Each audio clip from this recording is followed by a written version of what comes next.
श्रुतिस्मृतिपुराणानाम् आलयं करुणालयं नमामि भगवत्पादशङ्करं लोकशङ्करं शङ्करं शङ्कराचार्यं केशवं बादरायणं सूत्रभाष्यकृतौ वन्दे भगवन्तौ पुनः पुनः।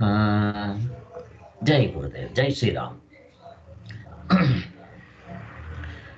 ನಾವು ಪರಮಾತ್ಮನ ಆಶೀರ್ವಾದದಿಂದ ಗೌಡಪಾದ ಹೃದಯ ನೋಡ್ತಾ ಇದ್ದೀವಿ. ಅದರಲ್ಲಿ ಇವತ್ತು ನಾವು ಮಾಡಬೇಕಾಗಿರೋದು ಪೇಜ್ ನಂಬರು 67. ತುರಿಯ ತತ್ವವು ನಿತ್ಯವಾಗಿರುತ್ತದೆ ಅಂತ. ತುರಿಯ ಅಂತಂದರೆ ನಮ್ಮ ನಿಜವಾದ ಸ್ವರೂಪವೇ, ಅದು ನಿತ್ಯವಾಗಿದೆ, ಅದು ಎಂದೆಂದೂ ನಿತ್ಯವಾಗಿದೆ. ನಿತ್ಯ ಶುದ್ಧ ಬುದ್ಧ ಮುಕ್ತ ಸ್ವರೂಪ. ಇದನ್ನು ನಾವು ನೋಡೋಕ್ಕೆ ಮೊದಲು ಹಿಂದೆ ನಾವು ಏನು ಮಾಡಿದ್ದೀವೋ ಅದನ್ನು ನೋಡಿಕೊಂಡು ಮುಂದಕ್ಕೆ ಹೋಗಬೇಕಾಗಿರೋದು ನಮ್ಮ ಕರ್ತವ್ಯ. ಮತ್ತು ಚೆನ್ನಾಗಿ ಅರ್ಥನೂ ಆಗುತ್ತೆ. ಇದರ ಹಿಂದೆ ಎಲ್ಲಿವರೆಗೂ ಬಂದ್ವಿ? 13ನೇ ಮಂತ್ರದಲ್ಲಿ ಗೌಡಪಾದ ಹೃದಯ 13ನೇ ಮಂತ್ರದಲ್ಲಿ ಏನು ಹೇಳಿದ್ರು ಅವರು?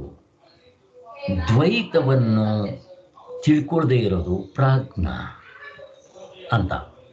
ದ್ವೈತವನ್ನು ಅರಿಯದಿರುವುದು ಪ್ರಾಜ್ಞ ಅಂದರೆ ಇಲ್ಲಿ ಪ್ರಾಜ್ಞನಿಗೂ ತುರಿಯನಿಗೂ ಇರೋ ವ್ಯತ್ಯಾಸವನ್ನು ಹೇಳ್ತಾ ಇದ್ದಾರೆ. ಇಲ್ಲಿ ಪ್ರಾಜ್ಞನಿಗೂ ತುರಿಯನಿಗೂ ಇಬ್ಬರಿಗೂ ವ್ಯತ್ಯಾಸ ಏನಪ್ಪ ಅಂತಂದರೆ, ಬೀಜ ನಿದ್ರೆಯಿಂದ ಕೂಡಿರ್ತಾನೆ ಯಾರು? ಪ್ರಾಜ್ಞನು. ಇಲ್ಲಿ ಬೀಜ ಅಂತಂದಿದ ತಕ್ಷಣ ಕಾರಣ ಅವಿದ್ಯೆ, ಇದರಲ್ಲಿ ಬೀಜ ಅಂತಾರೆ, ಎರಡೂ ಒಂದೇ. ನೀವು ಕಾರಣ ಅವಿದ್ಯೆ ನೀ ಬೀಜ ಅಂತನ್ನಿ, ಅವಿದ್ಯೆ ಎರಡು ಒಂದೇ. ಮತ್ತು ಇವು ನಿದ್ರೆಯಿಂದ ಕೂಡಿರ್ತಾನೆ, ಬೀಜ ನಿದ್ರೆಯಿಂದ ಕೂಡಿರ್ತಾನೆ ಅಂತಾರೆ.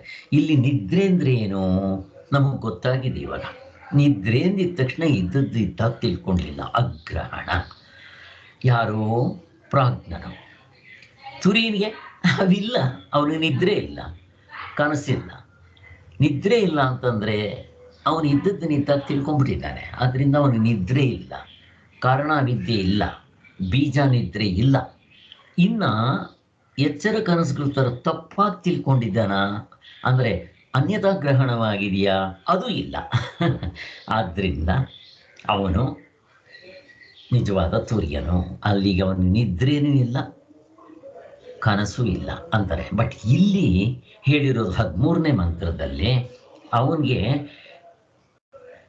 ಪ್ರಾಜ್ಞನಿಗೆ ತುರಿಯನಿಗೆ ವ್ಯತ್ಯಾಸ ಏನು ಅಂದರೆ ಒಂದೇ ವ್ಯತ್ಯಾಸ, ಬೀಜ ನಿದ್ರದಿಂದ ಕೂಡಿದ್ದಾನೆ ಪ್ರಾಜ್ಞನು, ತುರಿಯಲ್ಲಿ ಇಲ್ಲ. ಅಂದರೆ ಇದ್ದದ್ದನ್ನು ಇದ್ದಾಗ ತಿಳ್ಕೊಂಡಿಲ್ಲ ಪ್ರಾಜ್ಞ, ತುರಿಯ ತಿಳ್ಕೊಂಡಿದ್ದಾನೆ, ಅಂದರೆ ಆತ್ಮಸ್ವರೂಪ ಅಂತ. ಇನ್ನು ಇವರಿಬ್ಬರಿಗೂ ಕಾಮನ್ ಫ್ಯಾಕ್ಟರ್ ಆಗಿರೋದು ಏನು ಅಂತಂದರೆ, ಇಬ್ಬರಿಗೂ ದ್ವೈತ ಇಲ್ಲ. ನಾವು ಘಡನಿದ್ರೆಯಲ್ಲಿದ್ದರೆ ಪ್ರಪಂಚ ಕಾಣುತ್ತಾ? ಎಚ್ಚರದ ಪ್ರಪಂಚ, ಜನಕ ಮಹಾರಾಜನ ಪ್ರಪಂಚ ಕಾಣಲ್ಲ. ಕನಸಿನ ಭಿಕ್ಷುಕನ ಪ್ರಪಂಚವೂ ಕಾಣೋದಿಲ್ಲ, ದೃಶ್ಯ ಪ್ರಪಂಚ ಇರೋದಿಲ್ಲ. ಅದು ಪ್ರಾಜ್ಞನಲ್ಲೂ ಇದೆ. ತುರಿನಲ್ಲಿ ಕಾಣುತ್ತಾ ಹೋಗ್ಲಿ, ಅವನು ಮುಕ್ತನಾಗಿದ್ದಾನೆ, ಅವನಿಗೂ ಇಲ್ಲ. ಇದು ಎಷ್ಟು ಸ್ಪಷ್ಟವಾಗಿ ಅರ್ಥ ಆಗುತ್ತೆ ನೋಡ್ರಿ, ಬರೀ ಮಂತ್ರ ಓದಿದ್ರೆ ನಮ್ಗೆ ಅರ್ಥ ಆಗುತ್ತೆ. ಸೊ ಅದಾದ ಮೇಲೆ 15ನೇ ಮಂತ್ರದಲ್ಲಿ ಏನು ಎಕ್ಸ್ಪ್ಲೇನ್ ಮಾಡಿದ್ರು? ಮೊದಲನೇ ಇಬ್ಬರು ಕನಸು ನಿದ್ರೆಗಳಿಂದ ಕೂಡಿದ್ದಾರೆ. ಮೊದಲನೇ ಇಬ್ಬರು ಅಂದ್ರೆ ಯಾರು? ಎಚ್ಚರದ ವೈಶ್ವಾನರ, ಕನಸಿನ ತೈಜಸ. ಇವರಿಬ್ಬರು ನಿದ್ರೆ ಮತ್ತು ಕನಸು ಎರಡರಿಂದನೂ ಕೂಡಿದ್ದಾರೆ. ನಿದ್ರೆ ಅಂದರೆ ಏನು? ಅಗ್ರಹಣ, ತಪ್ಪಾಗಿ ಇದ್ದದನ್ನಿದ್ದ ತಿಳ್ಕೊಳ್ದೇ ಇರೋದು. ಕನಸು ಅಂದರೆ ಏನು? ಅನ್ಯತಾ ಗ್ರಹಣ. ಸೊ ಅವರಿಬ್ಬರಿಗೆ ಎರಡೂ ಇದೆ. ಮತ್ತು ಇದ್ರ ಜೊತೆಗೆ ಇನ್ನೂ ಒಂದಿದೆ. ಯಾವುದದು? ಯಾರಾದರೂ ಹೇಳಿ, ಗೊತ್ತಿದೆ ನಿಮಗೆ? ಯಾರಾದರೂ ಹೇಳಿ. ಸಂಶಯ ಗ್ರಹಣ, ಅದು ಇದೆ ನೋಡ್ರಿ. ಇವರಿಬ್ಬರಿಗೂ ಎಚ್ಚರ ಕನಸಿನಲ್ಲಿರೋರಿಗೆ ಮೂರಿದೆ. ಇದ್ದದ್ದನ್ನಿದ್ದಾಗ ತಿಳ್ಕೊಳ್ದೇ ಇರೋದ್ರಿಂದ ತಪ್ಪಾಗಿ ತಿಳ್ಕೊಂಡಿದ್ದು ಮತ್ತೆ ಸಂಶಯ, ಮೂರು ಇದೆ. ಇಲ್ಲಿ ಎರಡು ಹೇಳಿದ್ದಾರೆ, ನೀವು ಎಲ್ಲಿ ಹೆಂಗಿಟ್ಕೊಂಡ್ರು ಅಂತೆ. ಮೊದಲನೇ ಇಬ್ಬರಿಗೆ ಕನಸು ನಿದ್ರೆಗಳಿಲ್ಲ. ಹೇಳಿದ ತಕ್ಷಣ ನಾವು ಟಕ್ ಅಂತ ನಾವು ಅದಿಡಿಬೇಕು. ಅಲ್ಲ ಸ್ವಾಮಿ, ನಿದ್ರೆ ಕನಸಿಲ್ಲ ಅಂದ್ರೆ ಏನು ಅರ್ಥ? ಹಂಗೆ ತಗೋಬಾರದು. ಅದ್ರ ಆ ಒಳಗಿನ ಅರ್ಥ ತಗೋಬೇಕು ನಾವು. ಇನ್ನು ಪ್ರಾಜ್ಞನಾದ್ರೆ ಅವನು ಒಂದೇ, ಏನದು, ಅವನಿಗೆ ಕನಸಿಲ್ಲ ಆದರೆ ನಿದ್ರೆಯಿಂದ ಕೂಡಿದ್ದಾನೆ ಪ್ರಾಜ್ಞನು. ಕನಸಿಲ್ಲ ಅಂದ್ರೆ ಏನು? ಅವನಿಗೆ ಅನ್ಯತೆ ಗ್ರಹಣ ಇಲ್ಲ. ಯಾಕೆ? ಅವನಿಗಿರೋದು ಒಂದೇ. ಅನ್ಯತಾ ಗ್ರಹಣ ಇಲ್ಲ ಅಂತಂದ್ರೆ ಅನ್ಯತಾ ಗ್ರಹಣವೂ ಇಲ್ಲ, ಸಂಶಯ ಗ್ರಹಣವೂ ಇಲ್ಲ. ಹಾಗಂದ್ರೆ ಅವನು ತಪ್ಪಾಗೂ ತಿಳ್ಕೊಂಡಿಲ್ಲ, ಜನಕ ಮಹಾರಾಜನ ಥರನೂ ತಿಳ್ಕೊಂಡಿಲ್ಲ, ಭಿಕ್ಷುಕನ ಥರ ತಪ್ಪಾಗೂ ತಿಳ್ಕೊಂಡಿಲ್ಲ. ಮತ್ತು ಇವನಿಗೆ ಮತ್ತೆ ಏನು ಪ್ರಾಬ್ಲಮ್? ಇವಂದು ನಿದ್ರೆ. ನಿದ್ರೆ ಅಂದ್ರೆ ನಿದ್ರೆ ಮಾಡ್ತಾನೆ ಅಂತಲ್ಲ, ಇದ್ದದನ್ನಿದ್ದಾಗ ತಿಳ್ಕೊಂಡಿಲ್ಲ. ಅಗ್ರಹಣ ಬೀಜ ನಿದ್ರ ಅಂತಾರೆ. ಇನ್ನ ತತ್ವ ನಿಶ್ಚಯ ಮಾಡಿಕೊಂಡಿರೋ ತುರಿಯನಿಗೆ ಎರಡೂ ಇಲ್ಲ. ನಿದ್ರೆಯೂ ಕಾಣೋದಿಲ್ಲ, ಸ್ವಪ್ನವೂ ಕಾಣಿಸೋದಿಲ್ಲ, ಎರಡೂ ಇಲ್ಲ. ನಿದ್ರೆನೂ ಇಲ್ಲ, ಸ್ವಪ್ನವೂ ಇಲ್ಲ. ನಿದ್ರೆ ಇಲ್ಲ ಅಂದರೆ ಇದ್ದದನ್ನಿದ್ದ ತಿಳ್ಕೊಂಡ್ಬಿಟ್ಟಿದ್ದಾನೆ ಅಂತ ಅರ್ಥ. ಅಂದರೆ ಅಗ್ರಹಣ ಇಲ್ಲ. ಯಾರಿಗ ಅಗ್ರಹಣ ಇಲ್ವೋ ಅನ್ಯತಾ ಗ್ರಹಣ, ಸಂಶಯ ಗ್ರಹಣ ಇಲ್ಲ. ನೋಡ್ರಿ 15 ಮಾತ್ರ ಮುಗಿದೋಯ್ತು. ಇನ್ನು ಇಲ್ಲಿ ಇಂಪಾರ್ಟೆಂಟ್ ಆಗಿ ವ್ಯಾಖ್ಯಾನ ಪ್ರಸ್ಥಾನದವರು ತಪ್ಪು ಕಲ್ಪನೆ ಮಾಡಿದ್ದಾರೆ. ಈ ಇವುಗಳನ್ನ ಇಟ್ಕೊಂಡು ಏನು ಮಾಡಿದ್ರು, ಎಚ್ಚರದಲ್ಲಿ ಸ್ಥೂಲ ಶರೀರ ಮತ್ತು ಸೂಕ್ಷ್ಮ ಶರೀರ, ಅವಿದ್ಯೆ ಮೂರಿದೆ ಅಂತಾರೆ. ಇನ್ನು ಕನಸಿನಲ್ಲಿ ಬರೀ ಸೂಕ್ಷ್ಮ ಶರೀರ ಅಂದರೆ ಮನಸ್ಸು ಮತ್ತು ಅವಿದ್ಯೆ ಇದೆ ಅಂತಾರೆ. ಅಲ್ಲಿಗೆ ಸೂಕ್ಷ್ಮ ಶರೀರ, ಅವಿದ್ಯೆ. ಇನ್ನು ನಿದ್ದೆಯಲ್ಲಿ ಕಾರಣ ಶರೀರ ಮತ್ತು ಅಲ್ಲಿ ಅವಿದ್ಯೆ ಇದೆ ಅಂತಾರೆ. ಆ ವಿದ್ಯೆನ ಅವ್ರು ಸುಮ್ಮನೆ ನಮ್ಮ ಥರ ಈ ಥರ ಹೇಳಲಿಲ್ಲ. ಇವ್ರು ಮಾಡಿರೋದು ತಪ್ಪು ನೋಡ್ರಿ. ನಮ್ದು ಎಷ್ಟು ಸಿಂಪಲ್ ಆಗಿದೆ, ಯಾರಿಗಾದರೂ ಅರ್ಥ ಆಗುತ್ತೆ. ಇವ್ರದ್ದು ಅರ್ಥ ಆಗಲ್ಲ. ಏನು ಹೇಳ್ತಾರೆ ಇವರು? ಆ ಅವಿದ್ಯೆಯನ್ನು ತಮೋ ಗುಣ. ನಮ್ಮಲ್ಲಿ ಬೆಳಿಗ್ಗೆ ಹೊತ್ತು ನಾವು ಕ್ಲಾಸ್ 5 ಗಂಟೆ ಕ್ಲಾಸ್ ಮಾಡ್ತಾ ಇದ್ದಲ್ಲ, 5ರಿಂದ 6, 5 ಅಥವಾ 6, ಅಲ್ಲಿ ಏನು ಹೇಳಿದ್ರು? ಅವಿದ್ಯೆ ನಿಜವಾಗ್ಲೂ ಆಗಿಲ್ಲ. ಅಲ್ಲಿ ಅವಿದ್ಯೆ ಅನ್ನೋದು ಅಂತಃಕರಣಕ್ಕೆ ಸಂಬಂಧಪಟ್ಟಿರೋದು. ಅಂತಃಕರಣ ಅನಾತ್ಮ. ಎಚ್ಚರ ಕನಸುಗಳಲ್ಲಿ ತೋರುತ್ತೆ, ಮಿಕ್ಕಿರೋದಕ್ಕೆ ಅಡ್ರೆಸ್ಸೇ ಇಲ್ಲ. ಇವರೇನು ಮಾಡಿದ್ರು? ಅದು ಒಂದು ವಸ್ತು ಅಂತ ಮಾಡಿದ್ರು.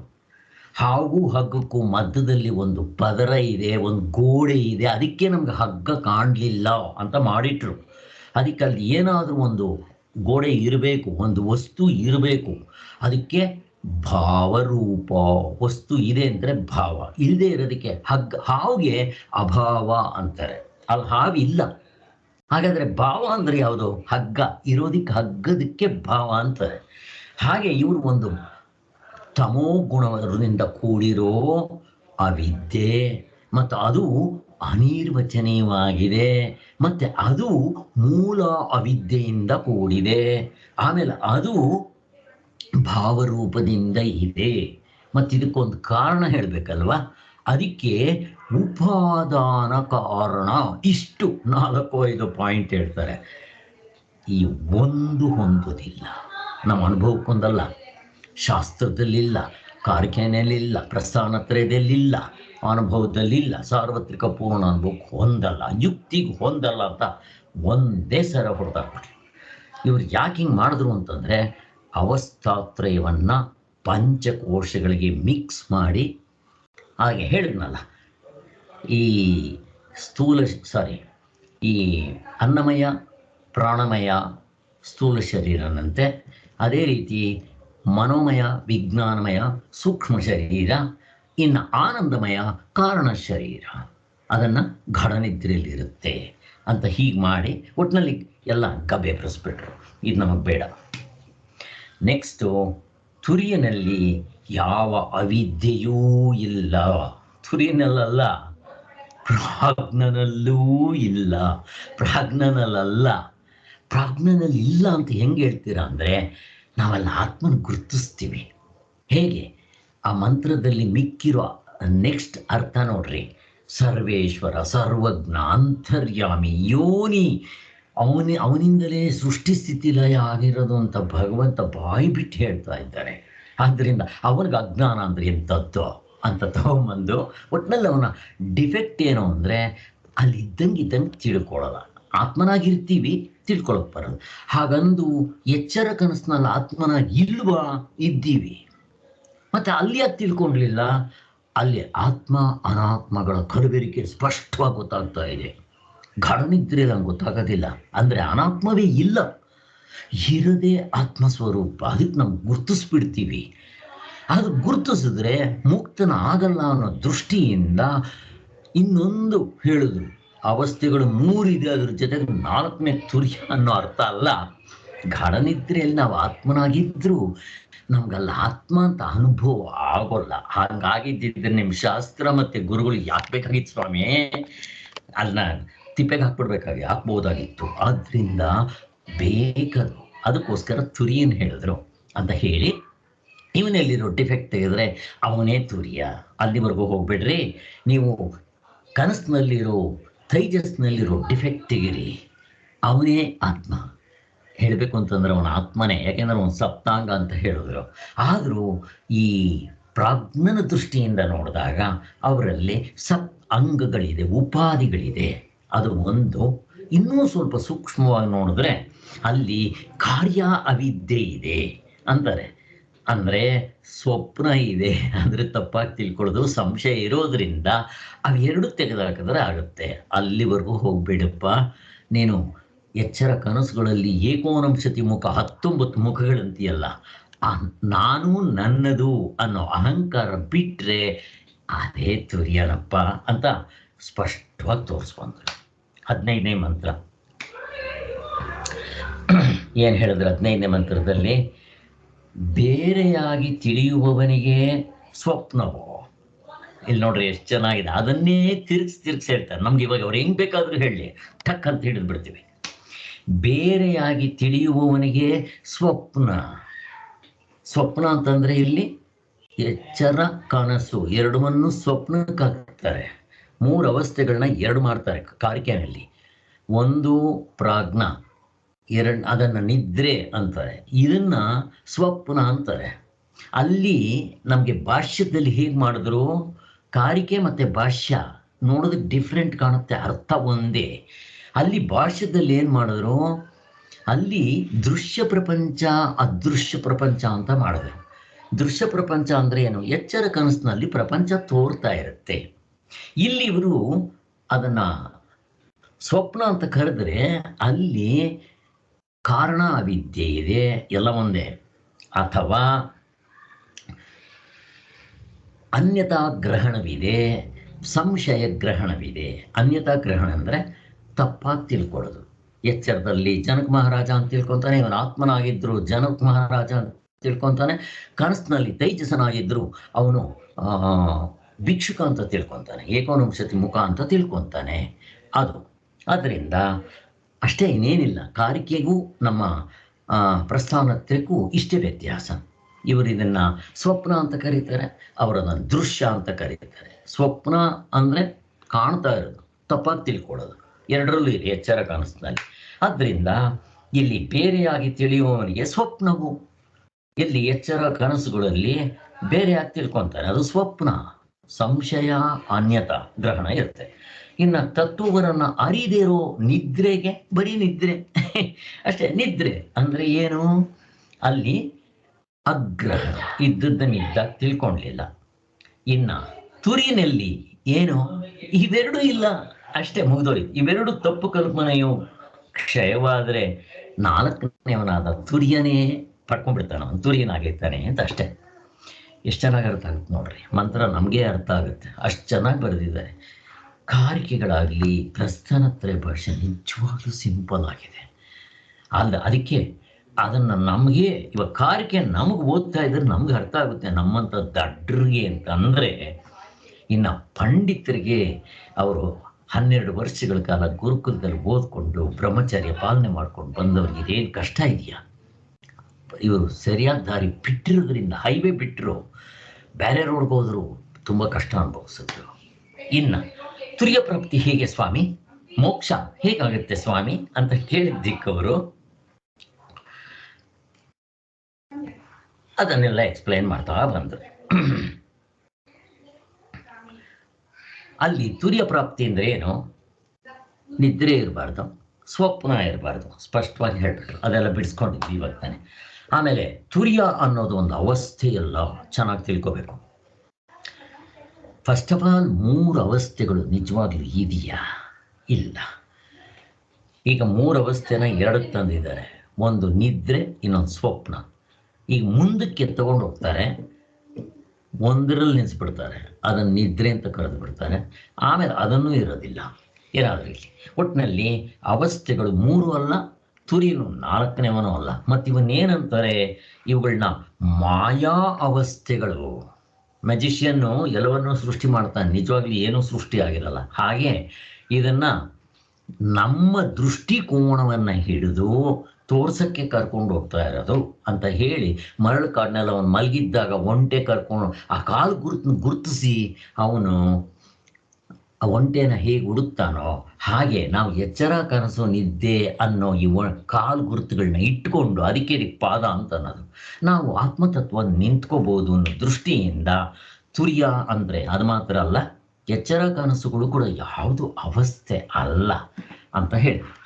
ಇನ್ನು ಅನುಭವದ ದೃಷ್ಟಿಯಿಂದ ನೋಡಿದ್ರೆ, ನಿದ್ರೆಯಲ್ಲಿದ್ದಾಗ ನಾನು ನಿದ್ರೆ ಮಾಡ್ತಾ ಇದ್ದೀನಿ ಅನ್ಸುತ್ತಾ ಹೋಗ್ಲಿ, ಎಚ್ಚರ ಎದ್ದಿಲ್ಲಿ ಇದ್ದೆ, ಕನಸು ಕಾಣ್ತಾ ಇದ್ದೆ, ಈಗ ನಿದ್ದೆಗೆ ಬಂದಿದ್ದೀನಿ, ಏನಾದರೂ ಅನಿಸುತ್ತಾ? ಅನಿಸೋದಿಲ್ಲ. ಅನುಭವದ ಮಾತು.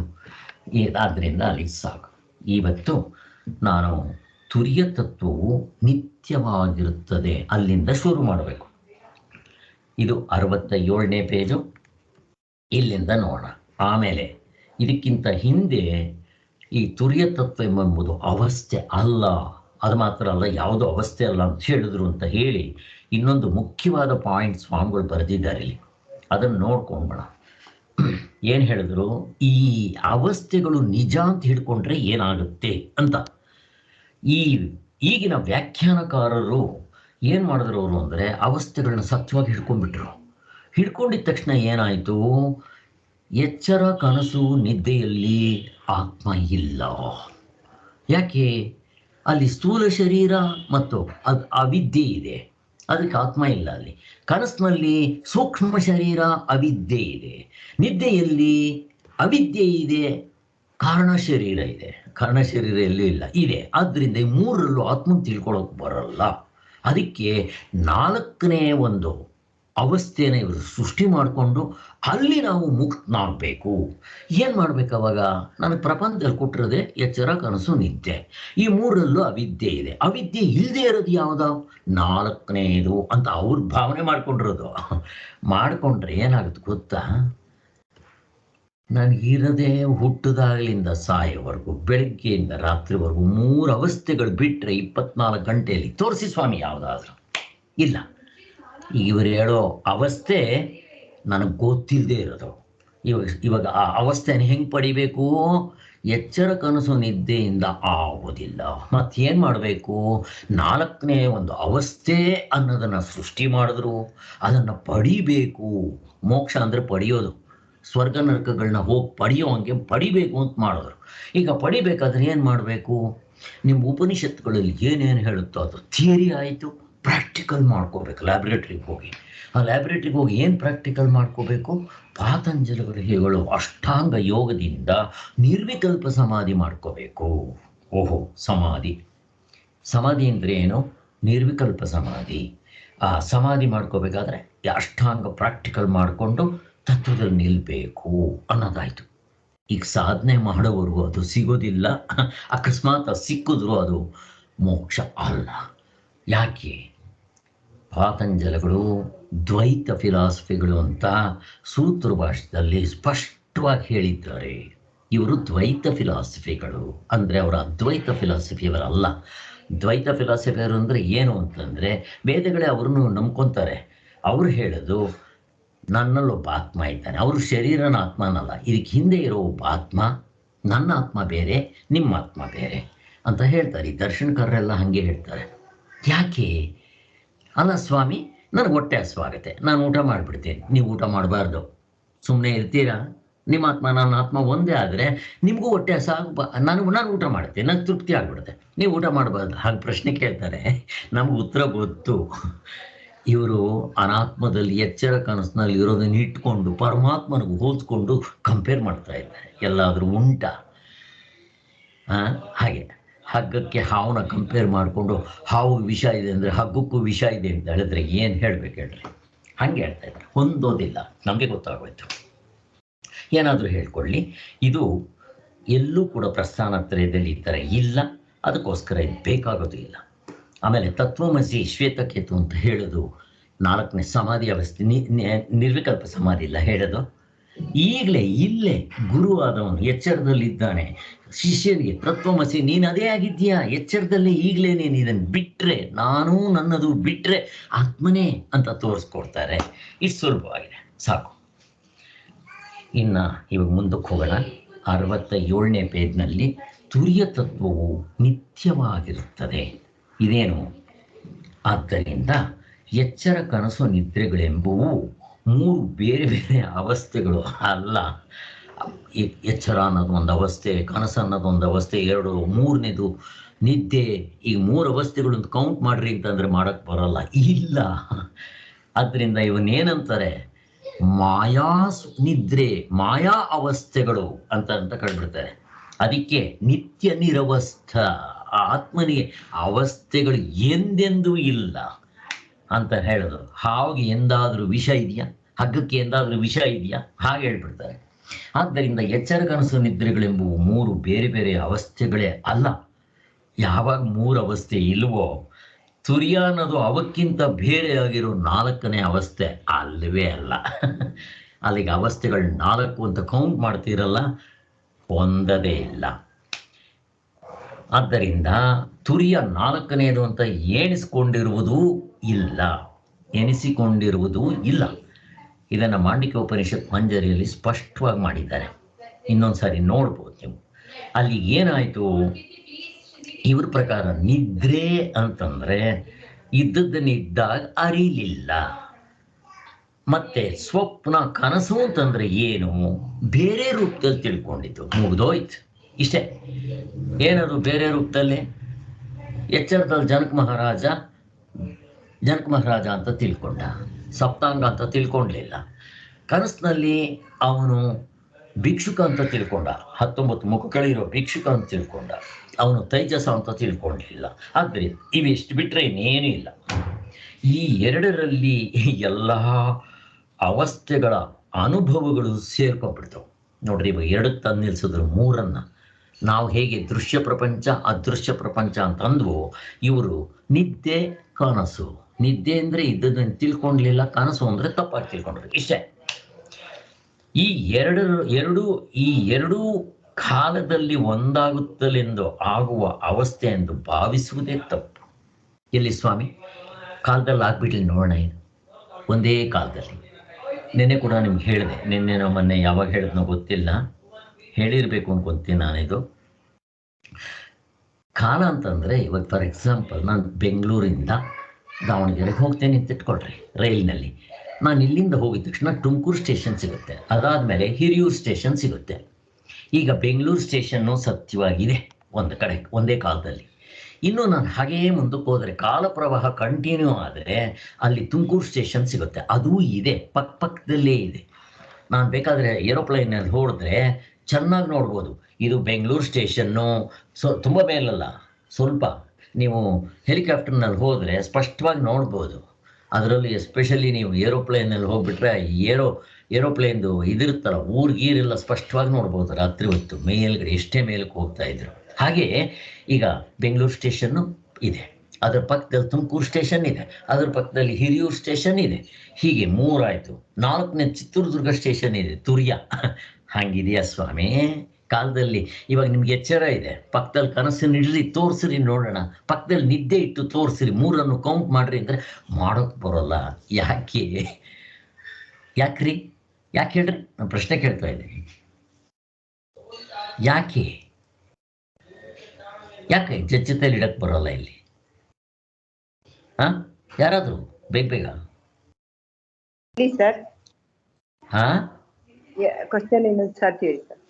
ಅದಕ್ಕೆ ನಾನು ಯಾಕೆ ಮತ್ತೆ ಕೇಳ್ತೀನಿ ಅಂದ್ರೆ ಎಷ್ಟು ಕಾನ್ಸಂಟ್ರೇಷನ್ ಇಂದ ಕೇಳ್ತಾ ಇದ್ದೀರಾ ಅಂತ ಕೇಳೋದಕ್ಕೆ ನಾನು ಮಧ್ಯೆ ಪ್ರಶ್ನೆ ಕೇಳೋದು. ಇವಾಗ ಗೊತ್ತಿರೋ ಆನ್ಸರ್ಗಳೇ. ಏನಂದ್ರಮ್ಮ? ಅದಿಲ್ಲ ಇಲ್ಲ, ಅಲ್ಲಿ ಇಲ್ಲ ಅದಕ್ಕೆ ನಿಜವಾಗ್ಲೂ ಇಲ್ಲ. ಮತ್ತ ಅವು ಕಾಲದಲ್ಲಿ ಇಲ್ಲ.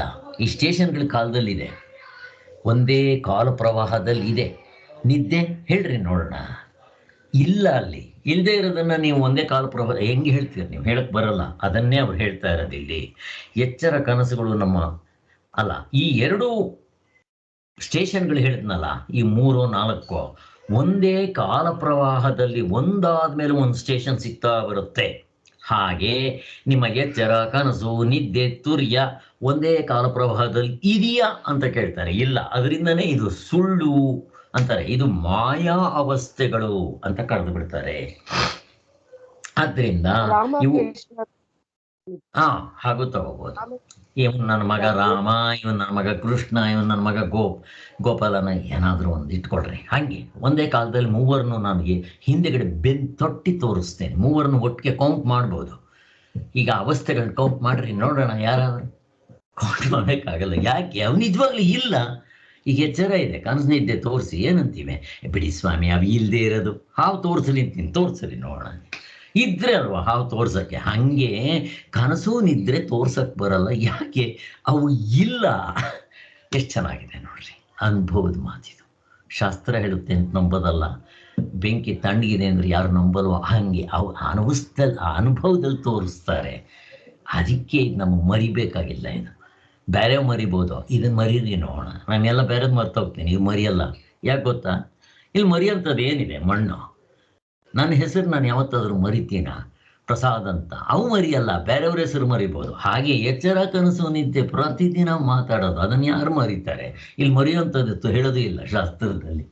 ಎಲ್ಲರ ಅನುಭವದಲ್ಲಿ ಇರೋದು ಹೇಳ್ತಾರೆ. ಬೆಂಕಿ ಯಾರು ಮರೀತಾರೆ? ಆದ್ದರಿಂದ ಎಷ್ಟು ಸುಲಭವಾಗಿ ಅರ್ಥ ಆಗುತ್ತೆ ಅಂತ. ಆದ್ದರಿಂದ ಎಚ್ಚರ ಕನಸುಗಳಲ್ಲಿ ಮತ್ತಿನ್ನೊಂದು, ಇನ್ನು ಕೆಲವರು ಎಚ್ಚರ ಕನಸುಗಳಲ್ಲಿ ನಮ್ಮ ಅರಿವು ಅರಳಿಕೊಂಡಿರುತ್ತೆ, ನಿದ್ದೆಯಲ್ಲಿ ಏನಾಗ್ಬಿಟ್ಟಿರುತ್ತೆ? ಮುದುರ್ಕೊಂಡ್ಬಿಟ್ಟಿರುತ್ತೆ ಅಂತಾರೆ. ನಿಜವಾ?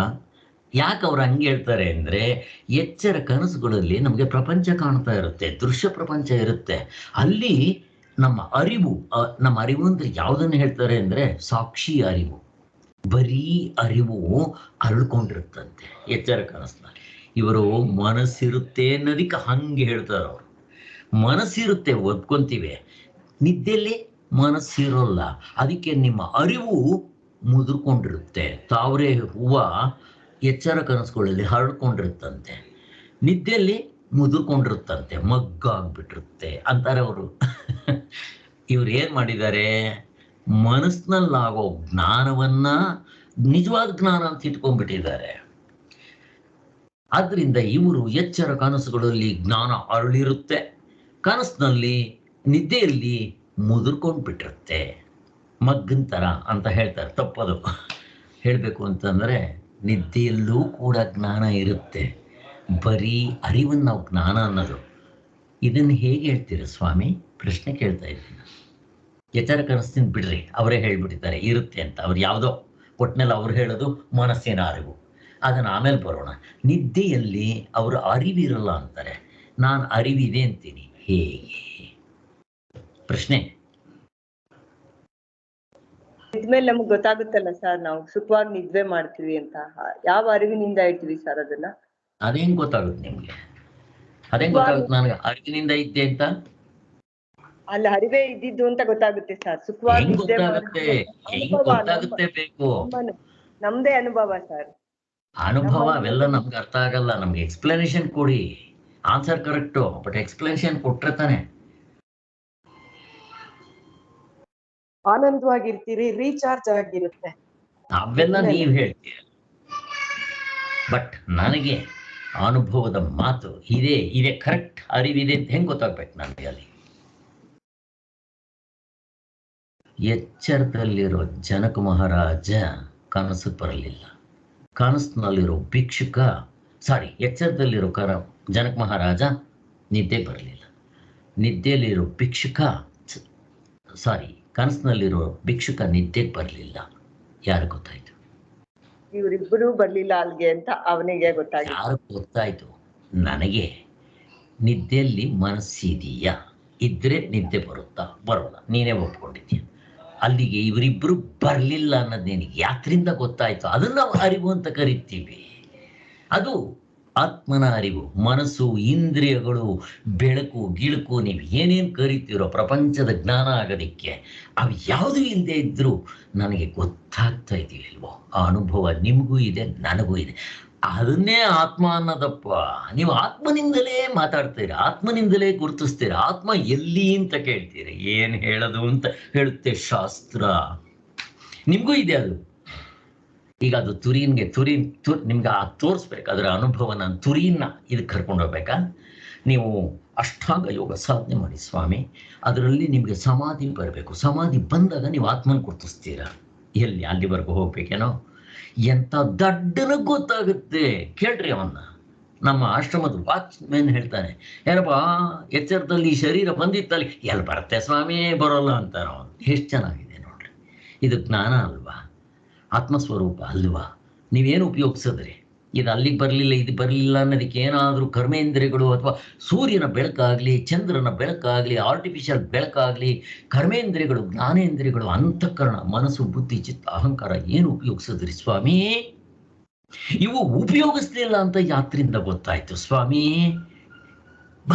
ಹೀಗೆ ನೋಡಿದೆ ಅಂದರೆ ನೀವು ನಿದ್ದೆವರೆಗೂ ಹೋಗ್ಬೇಕಾ?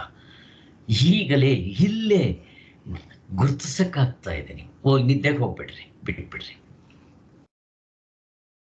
ಎಚ್ಚರದಲ್ಲಿರೋ ಜನಕ ಮಹಾರಾಜ ಕನಸು ಬಂದಿದ್ನ? ಇಲ್ಲ. ಹೇಗೆ ಗೊತ್ತಾಯ್ತು? ಕನಸಿನಲ್ಲಿರೋ ಭಿಕ್ಷುಕ ಎಚ್ಚರಕ್ಕೆ ಬಂದಿದ್ನ? ಹೇಗೆ ಗೊತ್ತಾಯ್ತು? ಬಂದಿಲ್ಲ ಅಂತೀರ ನೀವು. ಯಾರು ಗೊತ್ತಾಗಿತ್ತು? ಮುಗಿದೋಯ್ತಿಲ್ಲಿ. ನಾನು ನಿದ್ದೆ ಕರ್ಕೊಂಡದ್ನ.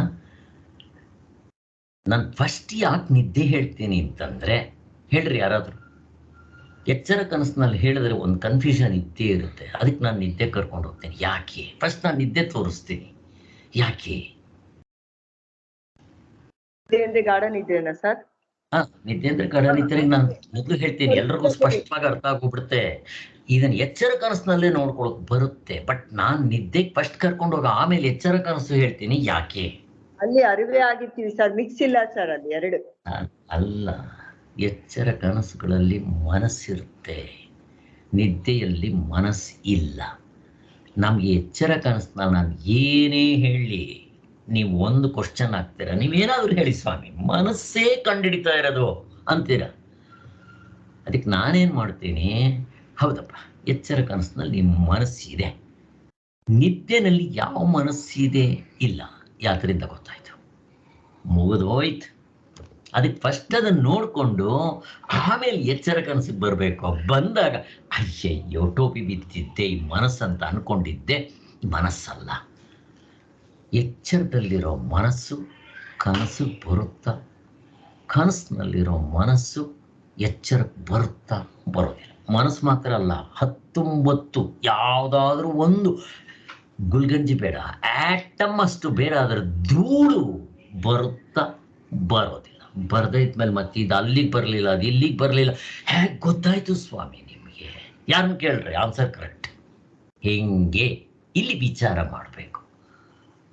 ಕಂಡಿದ್ದೆಲ್ಲ ಸತ್ಯ ಅನ್ಕೋಬಾರ್ದು, ವಿಚಾರ ಮಾಡಬೇಕು. ಇಲ್ಲಿ ವಿಚಾರ ಹಚ್ಚಿಸ್ತಾರೆ. ವಿಚಾರ ಅಂದರೆ ವಿವೇಕಪೂರ್ವಕವಾದ ವಿಚಾರ.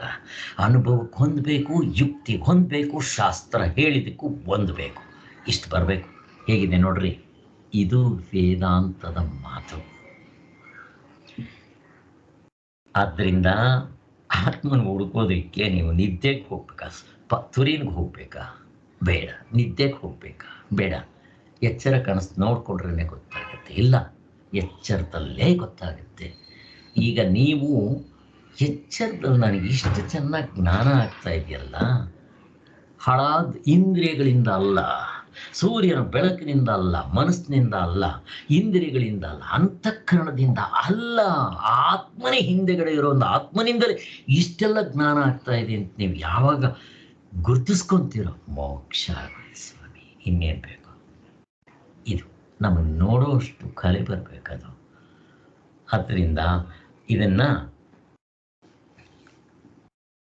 ಎರಡು ಕಾಲದಲ್ಲೂ ಒಂದಾಗುತ್ತಲೊಂದು ಆಗುವ ವಸ್ತುಗಳೆಂದು ಭಾವಿಸುವುದು ತಪ್ಪೆ. ಅವೆರಡು ವಿಪರ್ಯಾಸಗಳು. ಇಲ್ಲಿ ವಿಪರ್ಯಾಸ ಅನ್ನೋದು ವರ್ಡ್ ಇವಾಗ ಉಪಯೋಗಿಸ್ತಾ ಇದ್ದಾರೆ, ಸಂಸ್ಕೃತ ವರ್ಡು. ತಪ್ಪು ಕಲ್ಪನೆ, ಹುಸಿ ತೋರಿಕೆ, ತೋರಿ ಹಾರೋದು ಎಲ್ಲ ಒಂದೇ. ಕನಸು ಅಂದರೆ ಸುಳ್ಳು ಅಂತ ಎಲ್ಲ ಒಂದೇ. ಇಲ್ಲಿ ವಿಪರ್ಯಾಸ ಅಂತ ಹೇಳಿದ್ರೆ ನಾವೇನು ತಪ್ಪು ಅರ್ಥ ಮಾಡ್ಕೊಂಡ್ರೆ ಆಯ್ತು. ಸ್ವಾಮಿಗಳೇ ಬರೀತಾರೆ, ವಿಪರ್ಯಾಸಗಳೇ, ತಪ್ಪು ಭಾವನೆಗಳೇ, ಹುಸಿ ತೋರಿಕೆಗಳೇ, ತೋರಿ ಹಾರೋದೇ, ನೀವೇನು ಬೇಕಾದ್ರೂ ಮಾಡ್ಕೊಡ್ರಿ. ಇನ್ನು ಎಚ್ಚರ ಕನಸುಗಳಲ್ಲಿ ನಮ್ಮ ಜ್ಞಾನವು ಅರಳ್ಕೊಂಡಿದೆ, ಇದೇ ಹೇಳಿದ್ವಲ್ಲ, ಅದು ಅರ್ಥ ಆಯ್ತು ನಮಗೆ. ಅದಕ್ಕೆ ಸುರೇಶ್ವರಾಚಾರ್ಯ ಎಷ್ಟು ಚೆನ್ನಾಗಿ ಹೇಳ್ತಾರೆ ನೋಡ್ರಿ ಅವ್ರ ವಾರ್ತಿಕದಲ್ಲಿ. ಎಚ್ಚರ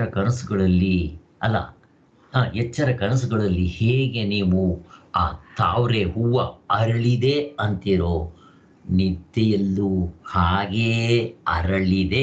ಮನಸ್ಸಲ್ಲ, ನೀವು ಮನಸ್ಸನ್ನು ತಿಟ್ಕೋಬೇಡ್ರಿ, ಅವನ ಮನಸ್ಸನ್ನು ತಿಟ್ಕೊಂತಾನಲ್ಲಿ.